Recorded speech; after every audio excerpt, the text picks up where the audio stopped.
agak kurus, kecil, tapi beraninya luar biasa. Itu sampai-sampai diriwayatkan saking kecil badannya, kalau megang pedang, keberatan pedangnya daripada badannya.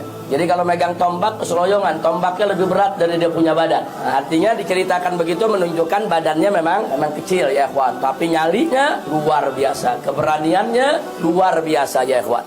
Pernah suatu ketika Abdullah ibn Mas'ud ini duduk dengan para sahabat. Para sahabat mengatakan, siapa di antara kita yang berani mengumandangkan ayat-ayat suci Al-Quran di hadapan orang-orang kafir? Saat itu Nabi masih berdakwah sembunyi-sembunyi. Saat itu para sahabat nggak berani terang-terangan menunjukkan keislamannya di hadapan orang kafir Quraisy di kota Mekah. Nah, cuman sahabat nih penasaran, sampai kapan kita begini, ngaji ngumpet-ngumpet, sholat ngumpet-ngumpet, belajar ngumpet-ngumpet, baca Quran ngumpet-ngumpet. Nah, sekarang para sahabat lagi berunding nih, sesama sahabat. Kata mereka, alangkah indahnya kalau di antara kita ada satu aja nih yang berani keluar dah, kumandangkan itu ayat Al-Quran, supaya orang-orang kafir itu dengar, kita tunjukin keislaman kita. Ternyata yang angkat tangan siapa? Yang angkat tangan Abdullah ibn Mas'ud. Badannya kecil, kurus, angkat tangan ya kawan. Kata sahabat yang lain, ya Abdullah, jangan ente, yang lain aja. Karena Abdullah ibn Mas'ud bukan hanya persoalannya badannya kecil, bukan hanya dia kurus, tapi juga gobilahnya nggak kuat. Gobilahnya tidak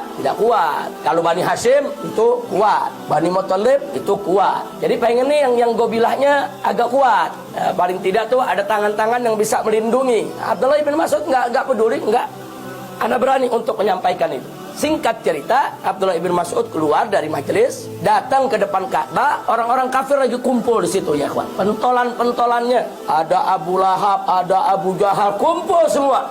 Tahu-tahu Abdullah ibn Mas'ud ngaji, dia kencengin, dia suara ngaji, dia baca surat Ar-Rahman ya kawan. Ar-Rahman, Allamal Quran, dia baca kenceng. Ini orang-orang kafir yang lagi duduk, nih lagi baca apaan dia? Semua nguping. Akhirnya ada ngeh. Oh, ini baca ajaran Muhammad ini. Ini nantang kita nih. Orang lagi pada ngumpet-ngumpet nggak berani, ini nantang ini orang ini. Akhirnya Abdullah ibn Mas'ud habis digebugin saudara. Seret, dibanting, ditendang, dipukulin, digebugin sampai babak belur.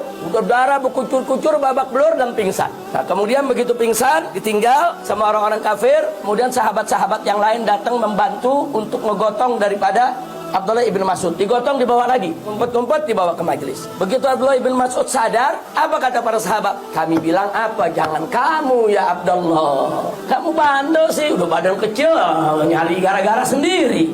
Apa kata Abdullah ibn Mas'ud? Wallahi, demi Allah, kalau kalian mau, besok aku ulangi lagi. Aku nggak bakal pernah takut untuk menyuarakan kalimat Allah, kalam Allah di hadapan mereka. Nah, tapi kemudian dilarang oleh para sahabat, jangan.